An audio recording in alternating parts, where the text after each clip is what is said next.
Et tout en ouvrant cette boîte, le petit garçon demandait « Papa, où ça pousse les champignons ?» Ils poussent dans des caves. Ces caves sont d'anciennes carrières d'où on extrait des pierres. Saumur étant l'un des principaux centres de culture du champignon, demain nous irons en visiter une.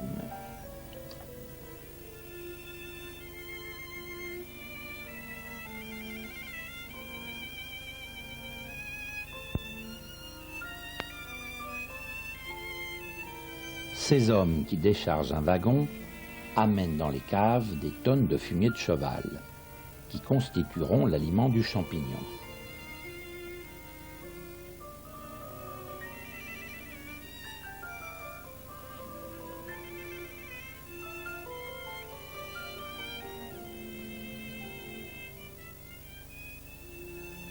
Dans ce chantier, les champignons sont cultivés selon des méthodes modernes.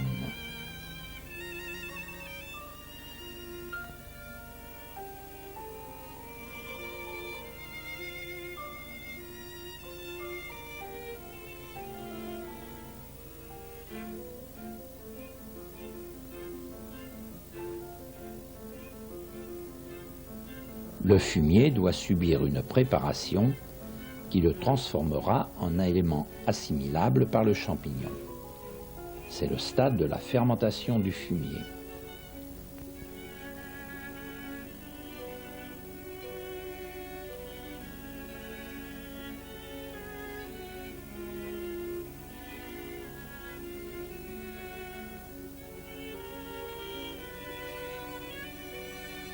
Après un broyage qui brise et mélange les pailles et crottins, on abat tout d'abord le fumier en l'additionnant d'eau et d'engrais.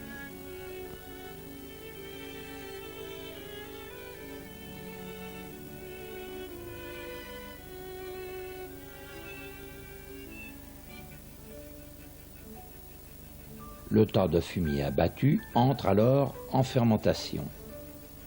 Les transformations physiques et chimiques qu'il subit l'élève à de fortes températures, 70 à 75 degrés.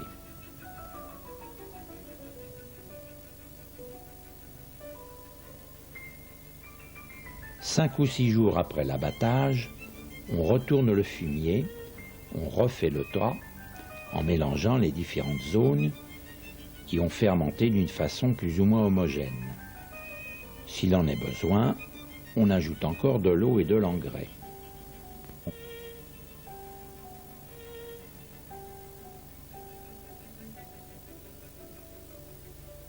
Après plusieurs retournes, soit environ 15 jours après l'abattage, le fumier est cuit à point et mis en caisse pour être pasteurisé, c'est-à-dire maintenu pendant 24 heures dans une chambre spéciale à une température de 55-60 degrés afin d'achever la fermentation du fumier et de tuer germes et insectes qui subsistent encore après la fermentation naturelle.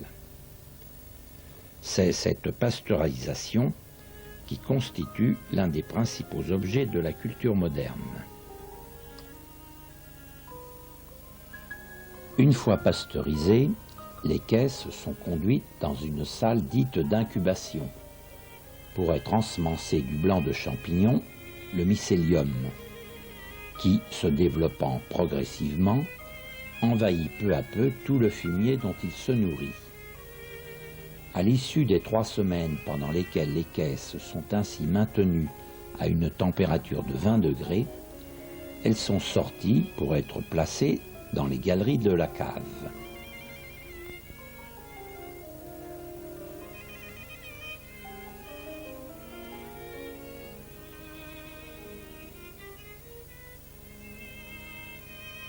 On les recouvre alors d'une couche de terre de cave, dite terre de gobotage. Au contact de cette terre, le mycélium se noue, laissant apparaître les premières marques des futurs champignons, en général 15 jours, 3 semaines après le gobotage. Ces marques grossissent et prennent forme de champignons. 3 semaines après leur apparition, elles seront devenues des champignons bons à cueillir,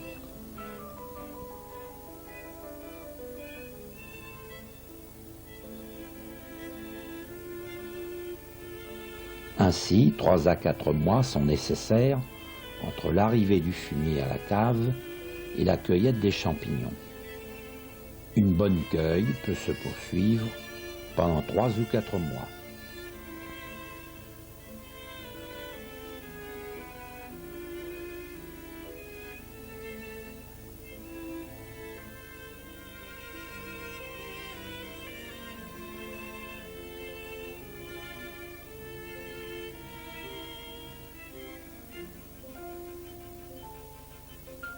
Tous les matins, les champignons sont cueillis soigneusement car ils sont fragiles.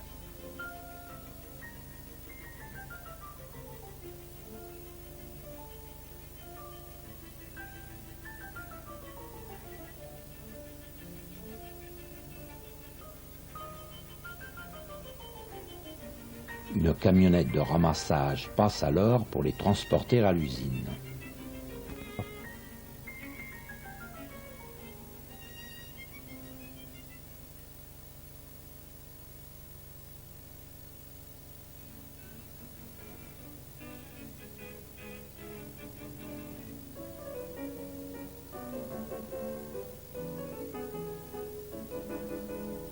Chaque matin, l'usine envoie plusieurs camions pour collecter les champignons frais dans les cultures.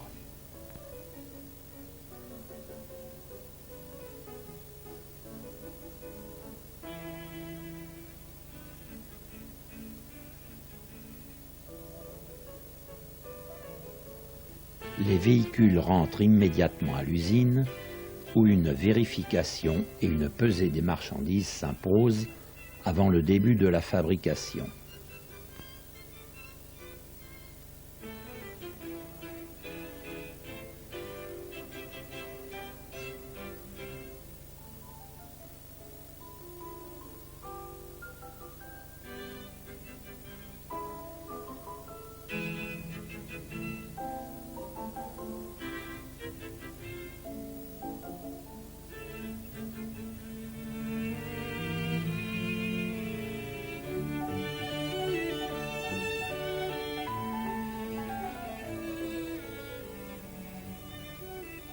Après la pesée, les champignons subissent un premier lavage dans des bacs disposés à cet effet. Pendant plusieurs minutes, les champignons sont brassés pour être débarrassés en grande partie des sables et poussières qui adhèrent sur leur surface. Après lavage, les champignons sont distribués aux ouvrières pour épluchage. Ils sont lavés et brossés. Les champignons ne se pèlent pas. On leur sectionne seulement le pied.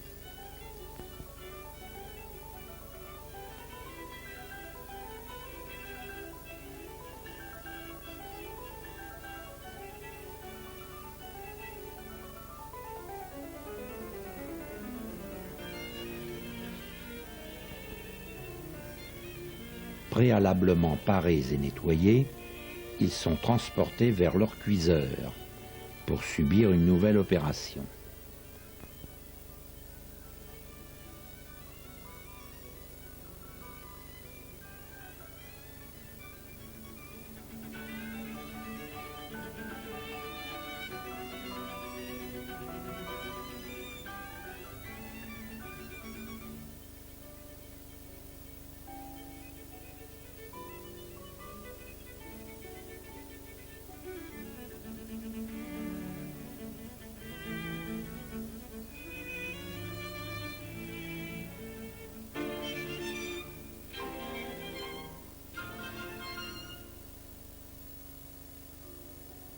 La pré-cuisson est effectuée dans des bassines à double fond, chauffées à la vapeur pour ébullition rapide pendant quelques minutes. Dès la pré-cuisson terminée, les champignons sont immergés dans des bacs alimentés d'eau froide. Cette transition rapide a pour but de conserver aux champignons sa fermeté. Les champignons passent ensuite dans un trieur tournant lentement sur un plan incliné.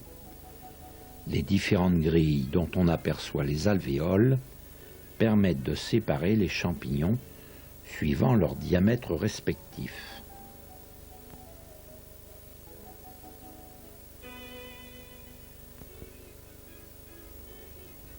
Après calibrage, les champignons sont disposés par grosseur dans des bacs respectifs et immergés dans l'eau froide pour conserver leur teinte naturelle et les protéger de l'oxydation et du brunissement qui se produiraient à l'air libre.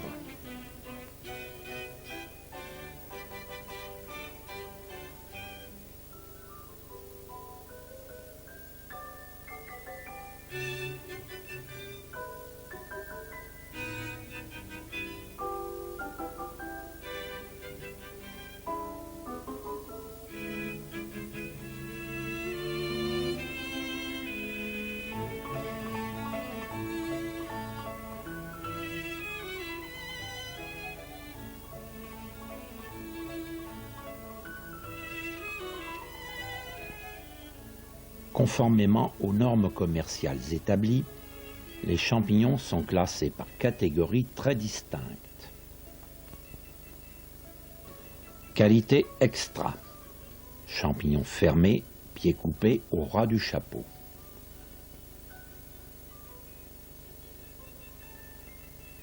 Premier choix. Champignons fermés avec pieds très courts. Choix. Les champignons voilés ou ouverts. Hôtel. Les morceaux de chapeau et de pied entrent dans cette qualité. Champignons émincés. Débités en fines lamelles par une machine spéciale. Bien entendu, chaque boîte est pesée séparément en conformité avec la législation actuelle. La plus grande conscience professionnelle est demandée au personnel, car toute infraction caractérisée entraînerait l'intervention du service des fraudes.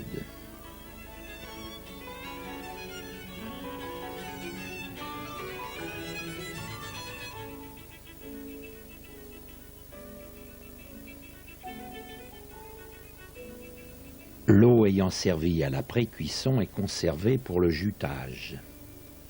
En manœuvrant un simple robinet sur les rampes de jutage disposées à cet effet, on remplit rapidement des milliers de boîtes.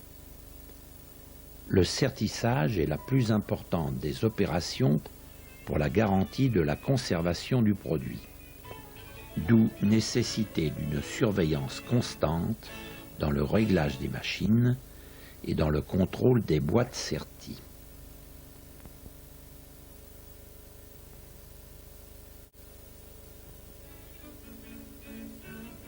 Après sertissage, les boîtes sont rangées à l'intérieur de grands paniers spéciaux qui vont aller prendre place dans les autoclaves. Un autoclave est une grande marmite chauffée à la vapeur, dont le couvercle ferme hermétiquement et solidement pour résister à la pression intérieure.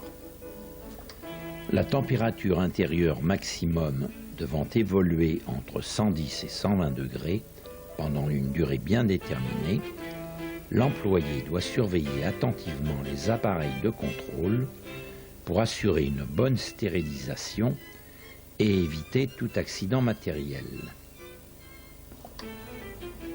Après stérilisation, les boîtes sont dirigées vers le magasin où le personnel procède à l'habillage des boîtes, soit à la main, soit à la machine.